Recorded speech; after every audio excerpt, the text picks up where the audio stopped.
എറണാകുളത്ത് കെ.ജെ. ഷൈനെ സ്ഥാനാർത്ഥിയാക്കിയത് വലിയ പാളിച്ചയെന്ന് CPM ജില്ലാ സെക്രട്ടേറിയറ്റ് വിലയിരുത്തൽ. സ്ഥാനാർത്ഥി തന്നിഷ്ടത്തോടെയാണ് പെരുമാറിയത്. മുതിർന്ന നേതാക്കളുടെ താൽപര്യങ്ങൾക്കായി ഇത്തരം സ്ഥാനാർത്ഥികളെ ഇനിയും കൊണ്ടുവന്നാൽ ജില്ലയിൽ പാർട്ടി പച്ച തൊടില്ല എന്നും വിലയിരുത്തൽ. ഇന്നും നാളെയും ജില്ലാ കമ്മിറ്റി യോഗം ചേരുന്നുണ്ട്. കൊച്ചിയിൽ നിന്ന് കൃഷ്ണപ്രിയ ചേരുന്നു നമുക്കൊപ്പം. കൃഷ്ണപ്രിയ, ഈ കെ.ജെ. ഷൈനെ സ്ഥാനാർത്ഥിയെ അവതരിപ്പിച്ചപ്പോൾ വലിയ മുഖവുരയോടെയായിരുന്നു CPM അവതരിപ്പിച്ചത്. പുതിയ സ്ഥാനാർത്ഥി, പുതിയ മുഖം എന്നതടക്കം വലിയ മുഖവുരകളൊക്കെയായിരുന്നു ഈ സ്ഥാനാർത്ഥിക്ക്. തൊട്ട് പിന്നാലെ വന്നത് ഈ നമ്മുടെ തിരഞ്ഞെടുപ്പ് ഫലം വരുന്നതിന് മുൻപ് തന്നെ കെ.ജെ. ഷൈൻ ഈ ഹൈബി ഈഡന് വിജയാശംസ നേർന്നു എന്നത് സംബന്ധിച്ച വിവരങ്ങളൊക്കെ പുറത്തു വന്നു. ഇപ്പോൾ ജില്ലാ കമ്മിറ്റിയുടെ വിലയിരുത്തൽ ഏതു തരത്തിലാണ്?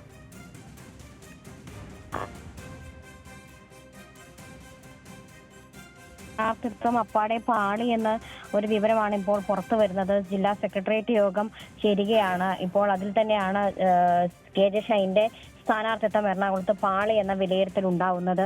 ഇതിനു മുൻപും മറ്റു പല ജില്ലകളിലടക്കം ഇത്തരത്തിൽ സ്ഥാനാർത്ഥിത്വം പാളി എന്ന ഒരു വിവരം ഉണ്ടായിരുന്നു, അല്ലെങ്കിൽ അത്തരം ഒരു വിലയിരുത്തൽ ഉണ്ടായിരുന്നു. അതുപോലെ തന്നെ കഴിഞ്ഞ ദിവസം MV ഗോവിന്ദൻ അടക്കം ഈ തെരഞ്ഞെടുപ്പ് പരാജയത്തിനെ കുറിച്ച് CPMന്റെ നിലപാട് പറഞ്ഞതാണ്.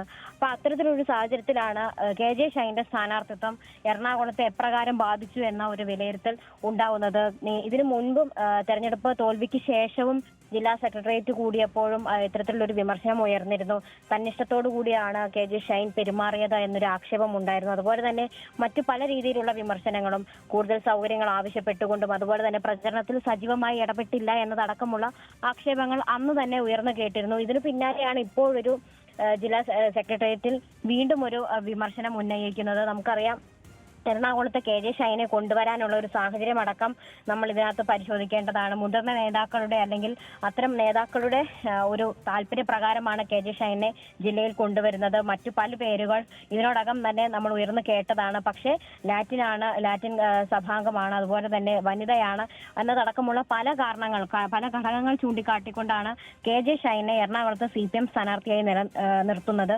എങ്കിൽ കൂടിയും വലിയ ഭൂരിപക്ഷത്തിൽ ഹൈബി ഈഡൻ വിജയിച്ചു ചേർന്ന ഒരു സാഹചര്യം ഉണ്ടായിരുന്നു.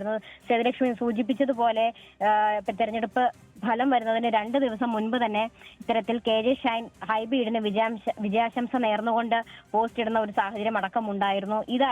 ഇത്തരം കാര്യങ്ങൾ ഉൾപ്പെടെ സെക്രട്ടേറിയറ്റിൽ വിമർശനം ഉന്നയിക്കുന്ന കൃഷ്ണപ്രിയ, ശരി, എന്താണെങ്കിലും എറണാകുളത്ത് കെ.ജെ. ഷൈനെ സ്ഥാനാർത്ഥിയാക്കിയത് വലിയ പാളിച്ചയെന്ന് CPM ജില്ലാ സെക്രട്ടേറിയറ്റ് വിലയിരുത്തിയിരുന്നു. സംസ്ഥാന സെക്രട്ടേറിയറ്റൊക്കെ വിലയിരുത്തിയ പോലെ പലയിടത്തെയും സ്ഥാനാർത്ഥി നിർണയം പാളി എന്നുള്ള സെക്രട്ടേറിയറ്റിന്റെ വിലയിരുത്തൽ പോലെ ഇപ്പോൾ ജില്ലാ കമ്മിറ്റിയും എറണാകുളം ജില്ലാ കമ്മിറ്റിയും കെ.ജെ. ഷൈൻ എന്ന സ്ഥാനാർത്ഥി പാളിപ്പോയ ഒരു തീരുമാനം എന്നുള്ളൊരു വിലയിരുത്തലിലേക്കൊക്കെ എത്തിയിരിക്കുന്നു.